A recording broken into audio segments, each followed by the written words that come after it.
ಬರಬೇಕಂತ ಬಂದವರಲ್ಲ. ನಮ್ಮ ತಂದೆ ಹತ್ರ ಕೇಳಿದಾಗ ಎಷ್ಟು ನಿಷ್ಠುರವಾಗಿ ಹೇಳಿದ್ರು ಅಂದರೆ ನನ್ನ ಕೈಲಿ ಇಷ್ಟೇ ಆಗೋದು, ಮುಂದಿಂದು ನಿಂದು.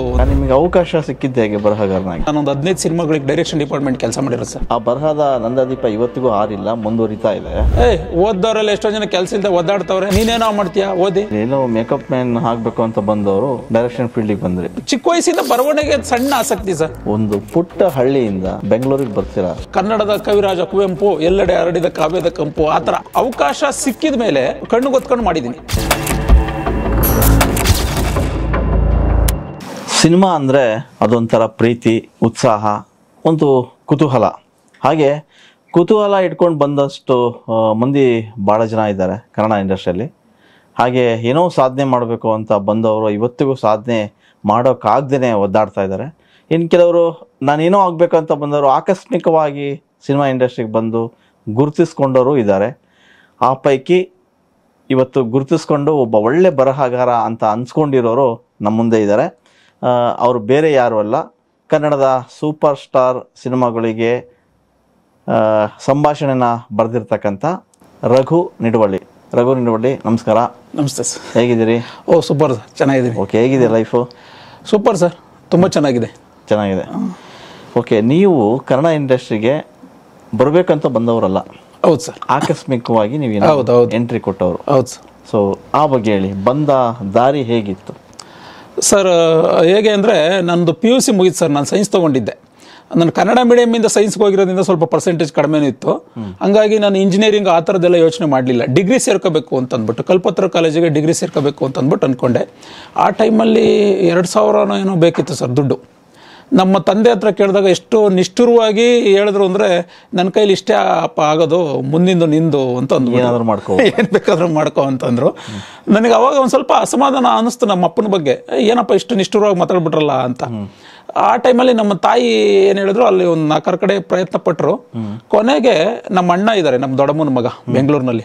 ಅವರು ತುಂಬ ವರ್ಷಗಳಿಂದ ಮೇಕಪ್ ಮ್ಯಾನು. ಸೊ ಅವ್ರಿಗೆ ಫೋನ್ ಮಾಡಿ, ನೋಡಪ್ಪ ಕಾಂತು ಹಿಂಗೆ ಅಂತ ಅಂದಾಗ, ಬಾ ಕಳಿಸು ರಘುನ, ಕೊಡ್ತೀನಿ ದುಡ್ಡು ಅಂತ ಅಂದ. ಇಲ್ಲಿ ಬಂದಾಗ ಏನಾಗೋಯ್ತು, ನಮ್ಮ ಚಿಕ್ಕಮ್ಮನ ಮನೇಲಿದ್ದೆ. ಅವನು ಕೊಡ್ತೀನಿ ಇಂದ ನಾನು ಫಿಕ್ಸ್ ಆದೆ, ಇಸ್ಕೊಂಡು ಬೆಳಗ್ಗೆ ಹೋಗ್ಬಿಡೋದು ಅಂತ. ಬಟ್ ಊಟ ಮಾಡಬೇಕಾದ್ರೆ ಏನಂದ, ಅವನ ಪರ್ಸೆಪ್ಷನ್ ಸರ್, ಅದು ಅವನ ದೃಷ್ಟಿಕೋನ. ಓದ್ದವರೆಲ್ಲ ಎಷ್ಟೋ ಜನ ಕೆಲಸ ಇಲ್ಲದೆ ಒದ್ದಾಡ್ತವ್ರೆ, ನೀನೇನೋ ಮಾಡ್ತೀಯಾ ಓದಿ, ಪಾಪ ನಿಮ್ಮಮ್ಮ ಕಷ್ಟದಲ್ಲಿದ್ದಾರೆ, ಕೆಲಸ ಸೇರ್ಕೊ ಅಂದ. ಯಾವ ಕೆಲಸ ಸೇರ್ಕೊಳ್ಳಿ ಇದ್ರೆ, ಒಂದು ಕೆಲಸ ಮಾಡು, ನಾನು ಸೀರಿಯಲ್ ಕೆಲಸ ಮಾಡ್ತೀನಿ, ನೀನು ಬಂದ್ಬಿಡು ಅಂದ. ಇದು ಚಿಕ್ಕ ವಯಸ್ಸಿಂದ ಸಿನಿಮಾ ಆಸಕ್ತಿ ಅಂತೂ ಇದೆ ಸರ್. ಎಲ್ಲೋ ಒಂದ್ ಕಡೆ ಚಿಗುರಿತ್ತು. ಅಂದ್ರೆ ಸಿನಿಮಾ ಮಾಮೂಲಿ ಕುತೂಹಲ, ಸಿನಿಮಾ ಸೆಲೆಬ್ರಿಟಿಗಳನ್ನ ನೋಡಬೇಕು. ಈಗ ನಮ್ಮ ಚಿಕ್ಕ ವಯಸ್ಸಿಂದ ನಾವು DD1 ಅಲ್ಲಿ ಸಿನಿಮಾ ನೋಡಿ ಆರಾಧಿಸ್ತಿದ್ದಂಥವ್ರು. ನಮಗೆ ಡೈರೆಕ್ಟ್ರು ಆ ಕಲ್ಪನೆ ಇಲ್ಲ, ಹೀರೋ. ಟೈಮ್ ಬಾಂಬ್ ಪಿಕ್ಚರ್ನ ಎಷ್ಟು ಸರ್ತಿ ನೋಡಿದ್ದೀನಿ. ಈ ಕರುಳಿನ ಕೂಗು ಸಿನಿಮಾನ ಪ್ರತಿ ಸರ್ತಿ ನೋಡತ್ತಿದ್ದೀನಿ. ಈ ತರದ ಒಂದು ಭಾವುಕ ಪ್ರೇಕ್ಷಕ, ಭಾವುಕ ಜೀವಿ ಪ್ರೇಕ್ಷಕ ನಮ್ಮೂರಲ್ಲಿ ಆಲ್ಮೋಸ್ಟ್ ಎಲ್ಲರೂ ನಂತರನೇ ಇದ್ದವ್ರು ಅಂತವ್ರು. ಸೊ ನನಗಿಲ್ಲಿ ಸೀರಿಯಲ್ ಅಂದ ತಕ್ಷಣ ಯಾವ ಸೀರಿಯಲ್ ಒಂದೇ, ಅದ್ರಲ್ಲಿ ರಮೇಶ್ ಭಟ್, ಹೊನ್ನೊಳ್ಳಿ ಕೃಷ್ಣ ಇವರೆಲ್ಲ ಇರ್ತಾರೆ ಅಂತ ಗೊತ್ತಾಯ್ತು. ಕುತೂಹಲ ಆಯ್ತು ಅಂತ ಒಪ್ಕೊಂಡ್ಬಿಟ್ಟೆ ಸರ್. ಇಡೀ ನೈಟ್ ನಿದ್ದೆ ಬಂದಿಲ್ಲ ನನಗೆ. ಬೆಳಿಗ್ಗೆ ಅವ್ರನ್ನೆಲ್ಲ ನೋಡ್ತೀನಿ, ಯಾವಾಗ ನೋಡ್ತೀನಿ ಅಂತ ಕುತೂಹಲ ಜಾಸ್ತಿ ಆಗ್ಬಿಡುತ್ತೆ, ತುಂಬಾ ಕುತೂಹಲ. ಮಾರನೇ ದಿನದಿಂದ ಓದೆ. ಅವನು ಕರ್ಕೊಂಡು ಹೋಗ್ಬೇಕಾದ್ರೆ ಕ್ಲಿಯರ್ ಆಗಿ ಹೇಳ್ದ, ನೋಡಪ್ಪ ಇವತ್ತು 1-2 ದಿನ ನೋಡ್ಕೊ, ಅಲ್ಲಿ ಯಾವ ಕೆಲಸ ನಿನ್ಗೆ ಇಷ್ಟ ಆಗುತ್ತೆ ಹೇಳು, ನಾನು ಅವ್ರ ಹತ್ರ ಮಾತಾಡಿ ಸೇರಿಸ್ತೀನಿ ಇಂದ. ಅದು ಡುಮ್ ಡುಮ್ ಅಂತ ಸೀರಿಯಲ್ ಸರ್. ಅಲ್ಲಿ ನೋಡಿದೆ, ಅಲ್ಲಿ ಒಬ್ರು ಆರ್ಸಿರಂಗ ಅಂತ ಒಬ್ರು ಡೈರೆಕ್ಟ್ರು, ಅವ್ರು ಸ್ವಲ್ಪ ಕೋಪಿಸ್ಟ್ರು, ಯಾರೋ ಅಸಿಸ್ಟೆಂಟ್ ಡೈರೆಕ್ಟ್ರಿಗೆ ಬೈದ್ರು. ಈಗ ನಮ್ಮ ಆರ್ಚಂದ್ರ ಇದ್ರಲ್ಲ, ಅವರು ಅಲ್ಲಿ ರೈಟರ್ ಆಗಿದ್ರು. ನಮ್ಮ ಶಿವರಾಮಠ ಇವರು ಸ್ವಲ್ಪ ರ್ಯಾಶ್ ಆಗೆಲ್ಲ ಮಾತಾಡ್ತಿದ್ರು. ನಾನು ತುಂಬಾ ಮುಜುಗರದು ಹುಡುಗ ಸರ್. ಅಲ್ಲಿ ಊರಿಂದ ಬರ್ಬೇಕಾದ್ರೆ ಮುಗ್ಧ ಸರ್. ಅಲ್ಲ, ಬೆಂಗಳೂರು ಅಂದ್ರೆ ರೋಡ್ ಹೆಂಗ್ ದಾಟೋದು ಅನ್ನೋದು ಮೊದಲನೇ ಪ್ರಶ್ನೆ.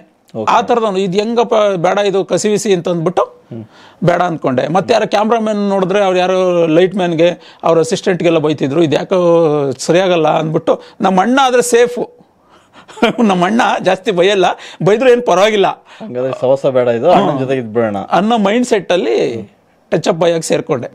ಬಟ್ ಆ ಜರ್ನಿಲಿ ಏನಾಗೋಯ್ತು ಅಂದ್ರೆ ಸರ್, ಅಲ್ಲಿ ಅಬ್ಸರ್ವ್ ಮಾಡ್ತಾ ಹೋದಂಗೆ, ಈ ಡೈರೆಕ್ಷನ್ ಅನ್ನೋದು ಬೇರೆ ಒಂದು, ಅಂದ್ರೆ ಬೇರೆ ಯಾರು ಆ ಶಕ್ತಿ ಇಲ್ಲ. ಒಂದು ಕ್ರಿಯೇಟ್ ಮಾಡೋದು, ಮತ್ತು ಅದನ್ನು ನಾನು ಅಂದ್ಕೊಂಡಿದ್ದ ಕಲ್ಪನೆಯನ್ನು ತೆರೆ ಮೇಲೆ ತರುವಂಥದ್ದು, ಇದು ಬೇರೆ ವಿಭಾಗಗಳಿಗಿಂತ ಇದು ಬೇರೆ ಥರ ಇದೆಯಲ್ಲ ಇದು ಅನ್ನೋ ಕುತೂಹಲ ಶುರುವಾಗಿ, ಮತ್ತೆ ಏನಂದರೆ ಈಗ ನಮ್ಮ ಆರ್ ಚಂದ್ರು ರೈಟರ್ ಆಗಿದ್ದಾಗ ಏನೋ ಬರೀತಿದ್ನಲ್ಲ, ಏನೋ ಬರೀತಿದಾರಲ್ಲ ಇವರು ಅಂದರೆ ಚಿಕ್ಕ ವಯಸ್ಸಿಂದ ಬರವಣಿಗೆ ಸಣ್ಣ ಆಸಕ್ತಿ ಸರ್. ನಾನು ಹಾಸ್ಟೆಲ್ ಇದ್ದಾಗ ಅಷ್ಟೇ.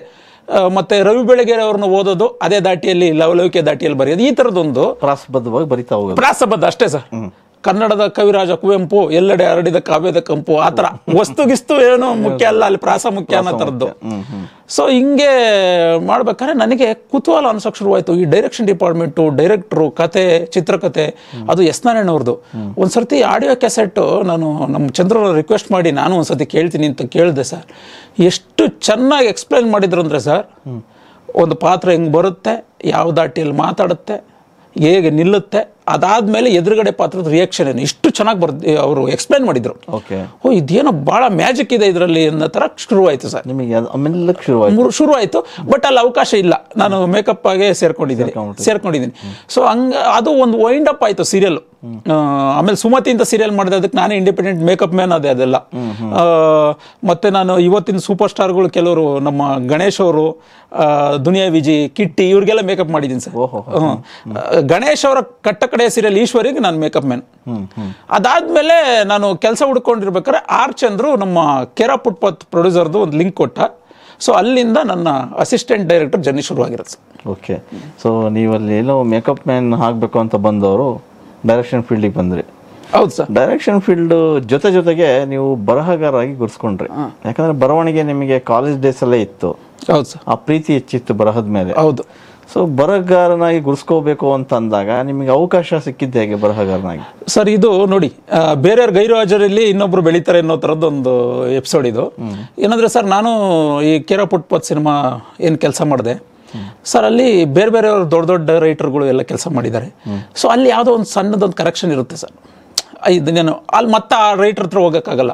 ಆ ಟೈಮಲ್ಲಿ ನಮಗೆ ನೋಡೋವರೆಗೂ ಏನಾದ್ರು ಟ್ರೈ ಮಾಡ್ತೀಯಾ ಅಂತ ಮತ್ತೆ ನಮ್ಗೆ ಉತ್ಸಾಹ ಇರುತ್ತಲ್ವಾ, ಹೋಗ್ಬಿಟ್ಟು ಆ ಫಸ್ಟ್ ಸಿನಿಮಾದಲ್ಲೇ ಒಂದು ಸಾಂಗ್ ಎಲ್ಲ ಟ್ರೈ ಮಾಡಿ ಬರೆದ್ಬಿಟ್ಟೆ ಸರ್. ರಂಗ ನಿನ್ ಮೇಲೆ ಕೋಪ ಐತೆ ಅಂತ ಒಂದು ಸಾಂಗ್ ಬರುತ್ತೆ, ಅದು ಬರ್ದೆ. ಅಲ್ಲಿ ಸ್ವಲ್ಪ ಚೆನ್ನಾಗಿದೆ ಅಂತೆಲ್ಲ ಅಪ್ರಿಷಿಯೇಟ್ ಮಾಡಕ್ ಶುರು ಮಾಡಿದ್ರು. ಅಲ್ಲಿ ಕೋಡೈರೆಕ್ಟರ್ ಇದ್ದವರೆಲ್ಲ ಪರವಾಗಿಲ್ಲ ಕಣ, ಏನೇನೋ ಮಾಡ್ತೀಯಾ ನೀನು ಅಂತ. ಈ ಕುತೂಹಲ ಸರ್, ಇದು ಹೆಂಗ್ ಮುಂದುವರಿತಂದ್ರೆ ಯಾವ ಪಿಕ್ಚರ್ಗೆ ಹೋದ್ರೂ ಅವತ್ತಿನ ದೊಡ್ಡ ರೈಟರ್ಗಳು ಇರ್ತಾರಲ್ಲ, ಸೆಕೆಂಡ್ ಕರೆಕ್ಷನ್ಗೆ, ಮೂರನೇ ಸತಿ ಕರೆಕ್ಷನ್ಗೆ ಹೋಗೋಕ್ಕಾಗಲ್ಲ, ಅಥವಾ ಸ್ಪಾಟಲ್ಲಿ ಏನೋ ಚೇಂಜಸ್ ಆಗುತ್ತೆ ಸ್ಕ್ರಿಪ್ಟಲ್ಲಿ, ಆ ಥರದನ್ನೆಲ್ಲ ನನ್ನ ಹತ್ರ ಏನೋ ಕೇಳೋದು, ನಾನೇನೋ ಅವರಿಗೆ ಕೊಡೋದು, ಈ ಎಕ್ಸ್ಚೇಂಜ್ಗಳು ಆಗ್ತಿತ್ತು. ಸೊ ಹಿಂಗೆ ರೈಟಿಂಗ್ ಶುರುವಾಗಿದ್ದು.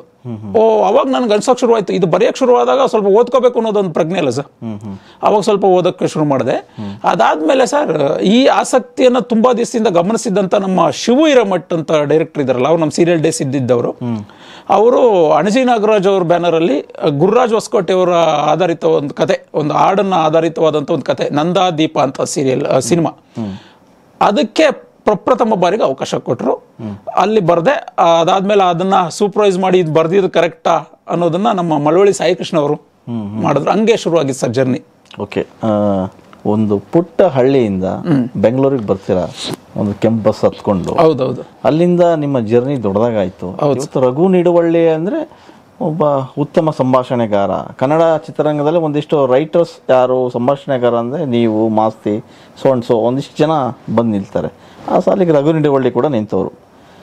ಸೊ ನಂದಾದೀಪದಿಂದ ಜರ್ನಿ ಏನಾಯಿತು, ಆ ಬರಹದ ನಂದಾದೀಪ ಇವತ್ತಿಗೂ ಆರಿಲ್ಲ, ಮುಂದುವರಿತಾ ಇದೆ. ನೀವು ಶಿವಣ್ಣನ ಸಿನಿಮಾ ಮಾಡ್ತೀರಿ, ಬಜರಂಗಿ ಮಾಡ್ತೀರಾ, ಹೌದು, ಮತ್ತು ವೇದ ಮಾಡ್ತೀರಾ, ಶರಣ್ ಅವರ ಮಾರುತಿ 800 ಮಾಡ್ತೀರಾ, ಸೀತಾರಾಮ ಕಲ್ಯಾಣ ಮಾಡ್ತೀರಾ, ಬೆಲ್ ಬಟಮ್ ಅದು ಕೂಡ ಒಂದು ಒಳ್ಳೆಯ ಅದ್ಭುತವಾದಂಥ ಸಿನಿಮಾ. ಅದರಲ್ಲೂ ಕೂಡ ನಿಮ್ಮ ಮಾತುಗಳು ಕೇಳ್ತವೆ ಎಲ್ರಿಗೂ. ಇದೆಲ್ಲ ಸಾಧ್ಯವಾಗಿದ್ದು ಹೇಗೆ ಅಂದರೆ, ಸಾಮಾನ್ಯವಾಗಿ ಒಂದು ಸ್ಟಾರ್ ಸಿನಿಮಾಗಳಿಗೆ ಅವಕಾಶ ಸಿಗೋದು ತುಂಬ ಕಷ್ಟ. ಹೌದು. ಸಿಕ್ಕಾಗ ಅದನ್ನು ಚೆನ್ನಾಗಿ ಬಳಸ್ಕೋಬೇಕು ಮತ್ತು ಸ್ಟೆಪ್ ಆಗಬೇಕು. ನೀವು ಅದನ್ನು ಚೆನ್ನಾಗಿ ಹಿಡ್ಕೊಂಡ್ರಿ ಸರ್. ಅದಕ್ಕೆ ನನಗೆ ಪ್ಲಸ್ ಆಗಿರೋದು, ನನ್ನ ಅನಿಸಿಕೆ ಪ್ರಕಾರ, ನಾನೊಂದು 15 ಸಿನಿಮಾಗಳಿಗೆ ಡೈರೆಕ್ಷನ್ ಡಿಪಾರ್ಟ್ಮೆಂಟ್ ಕೆಲಸ ಮಾಡಿರೋ ಸರ್. ನಾನು ಈಗ ರೈಟ್ರು ಯಾರು ಬರೋದು, ಆಸ್ಪಿರೆಂಟ್ ರೈಟರ್ಸ್ ಯಾರು ಬಂದರೂ ನಾನು ಅವ್ರಿಗೆ ಹೇಳ್ತೀನಿ, ಒಂದು 2 ಸಿನಿಮಾ ಕೆಲಸ ಮಾಡಿದ್ರೆ ಸರ್, ಸಿನಿಮಾಗೊಂದು ಗ್ರಾಮರ್ ಇದೆ ಸರ್. ಅಕಾಡೆಮಿಕ್ ರೈಟಿಂಗ್ ಬೇರೆ, ಸಿನಿಮಾ ರೈಟಿಂಗ್ ಬೇರೆ ಸರ್. ಏನಂದ್ರೆ ಸರ್, ಒಂದು ಸ್ಫುಟವಾಗಿ ಪವರ್ಫುಲ್ ಆಗಿರ್ಬೇಕಾಗುತ್ತೆ. ಸೊ ಈ ಪ್ರೋಸೆಸ್ ಏನು ಎಕ್ಸಸೈಸ್ ಆಗ್ತಿತ್ತಲ್ಲ ನಾನು ಅಸಿಸ್ಟೆಂಟ್ ಡೈರೆಕ್ಟರ್ ಆಗಿದ್ದಾಗ, ಕೋ ಡೈರೆಕ್ಟರ್ ಆಗಿದ್ದಾಗ, ಸೊ ಅದು ನನಗೆ ತುಂಬಾ ದೊಡ್ಡ ಪ್ಲಸ್ ಸರ್. ಅಲ್ಲಿ ಬರೆಯಕ್ಕೆ ಶುರು ಮಾಡಿದ ಮೇಲೆ ನೀವು ಹೇಳ್ದಂಗೆ ಅವಕಾಶ ಸಿಕ್ಕಿದ ಮೇಲೆ ಕಣ್ಣು ಗೊತ್ಕೊಂಡು ಮಾಡಿದ್ದೀನಿ. ಓ ಇದನ್ನ ತುಂಬಾ ಚೆನ್ನಾಗಿ ಮಾಡಬೇಕು ಅಂತ. ಆ ಕಾಲದಲ್ಲಿ ಯಾರ್ಯಾರು ಇದ್ರು, ನಮ್ಮ K V Raju, B L Venu, ಈ ಪರಂಪರೆ ಏನಿದೆಯಲ್ಲ ಸರ್, ಅದನ್ನ ಗಮನಿಸಿದೀನಿ ನಾನು. ಮತ್ತೆ ಪ್ರತಿ ಸಿನಿಮಾಗ್ ಮಾಡಿದೀನಿ ಸರ್ ಇದನ್ನ. ಅಂದ್ರೆ ಒಂದ್ ಹಳ್ಳಿ ಸಿನಿಮಾ ಬಂದ ತಕ್ಷಣ ನನ್ನ ತಾಯಿ, ನನ್ನ ಅಜ್ಜಿ ಗ್ರಾಮೀಣ ಭಾಷೆಗೆ ಸ್ವಿಚ್ ಆನ್ ಹೇಗ್ ಮಾಡ್ತಿದ್ರು ಅಂತ. ಇನ್ನು ನಮ್ಮ ಬೆಲ್ ಬಾಟಮ್ ವಿಚಾರ ನೀವು ತೆಗೆದ್ರಿ, ಬೆಲ್ ಬಾಟಮ್ ವಿಚಾರಕ್ಕೆ ಬಂದ್ರೆ ಸರ್, ಅಲ್ಲಿ ಒಂದು ಚಾಲೆಂಜ್ ಇತ್ತು. ಅಂದ್ರೆ ಅದು 80s, ಹೌದು, ಅಂದ್ರೆ ನಾನು ಹುಟ್ಟೋ ಮೊದಲಿಂದು. ಅದು ಈಗಿನ ಯಾವ ರೂಪಕಗಳು ಇರಬಾರ್ದು. ಈಗ ಕೆಲವು ಸರ್ತಿ ಏನಾಗುತ್ತೆ, ನಾವು ಈಗಿನ ಉದಾಹರಣೆಗಳ ಸಮೇತ ಬರೀತೀವಿ. ಏನಕ್ಕೆ ಅಂದ್ರೆ ರಿಲೇವೆನ್ಸ್ ಇರ್ಲಿ, ಆಡಿಯನ್ಸ್ ಬೇಗ ಕನೆಕ್ಟ್ ಆಗುತ್ತೆ ಅಂತ. ಬಟ್ ಅಲ್ಲಿ ಅದೊಂದು ಬೇಲಿ ಇತ್ತು, ಅದಿರ್ಲಿಲ್ಲ. ಸೊ ಅದಿಲ್ಲದೇನೆ ಪಂಚ್ ಆಗ್ಬೇಕು. ಸೊ ನಾನು ಅವಾಗ ಸರ್, ನಾನು ಒಂದಷ್ಟು ಬಾಂಡ್ ಸಿನಿಮಾಗಳು ನೋಡಿದೀನಿ ಸರ್, ಅಣ್ಣವ್ರದ್ದು. ಅಲ್ಲಿವರೆಗೂ ನೋಡಿರ್ಲಿಲ್ಲ. ಏನಾಗೋಯ್ತು, ನನ್ನ ಜರ್ನಿಲಿ ನಾನು ಅಣ್ಣವ್ರ ಪಿಕ್ಚರ್ ಜಾಸ್ತಿ ನೋಡಿಲ್ಲ. ವಿಷ್ಣುವರ್ಧನ್, ಅಂಬರೀಷ್, ಪ್ರಭಾಕರ್, ಈ ಫೈಟ್ ಇದ್ದಿದ್ದು ಮಾತ್ರ ಪಿಕ್ಚರ್ ಅಂತ ಸರ್. ಯಾವ ತರ ಅಂದ್ರೆ ನಮ್ಮೂರಲ್ಲಿ ಅನಂತನಾಗ್ ಪಿಕ್ಚರ್ ನೋಡ್ತಿರ್ಲಿಲ್ಲ ನಾವು. ಫೈಟ್ ಇಲ್ಲ, ಅದೇನ್ ನೋಡೋದು ಅನ್ನೋದು. ಸೊ ಹಂಗಾಗಿ ಪ್ರತಿ ಸಿನಿಮಾಗ ಆ ತರದೊಂದು ಪ್ರಿಪ್ರೇಷನ್ ಅಂತೂ ಮಾಡಿದೀನಿ. ನನ್ನ ಅದೃಷ್ಟ ಏನಂದ್ರೆ, ನೀವು ಹೇಳ್ದಂಗೆ ಎಷ್ಟೊಂದು ಜನ ಪಾಪ ಕನಸು ಕಾಣ್ತಿರ್ತಾರೆ. ನನಗೊಂದು ರೆಕಗ್ನಿಷನ್ ಸಿಕ್ಕಿದೆ, ಅದು ಬ್ಲೆಸ್ಡ್ ಅಂತ ಅನ್ಕೊಂತೀನಿ. ಅಂದ್ರೆ ತುಂಬಾ ಬೇಗನೂ ರೆಕಗ್ನಿಷನ್ ಸಿಕ್ಕಿಲ್ಲ. ಮೋಸ್ಟ್ಲಿ ಬೇಗ ಸಿಕ್ಕಿದ್ರೆ ಬೇರೆ ಏನೋ ತಲೆ ನಿಲ್ತಿರ್ಲಿಲ್ವೇನೋ ಗೊತ್ತಿಲ್ಲ. ಒಂದು ಸೆಕೆಂಡ್ ಇನ್ನಿಂಗ್ಸ್ ತರ ಸಿಕ್ತು ಸರ್, ಬುಲೆಟ್ ಬಸ್ಯ. ಒಂದೆರಡು ಸಿನಿಮಾ ಆದ್ಮೇಲೆ ನನಗೆ ಯಾವುದು ಸಿಕ್ಕಿಲ್ಲ. ಸೊ ನಾನು ಮತ್ತೆ ಕೋ ಡೈರೆಕ್ಟರ್ಗೆ ಕೆಲಸ ಮಾಡಕ್ ಶುರು ಮಾಡಿದೆ.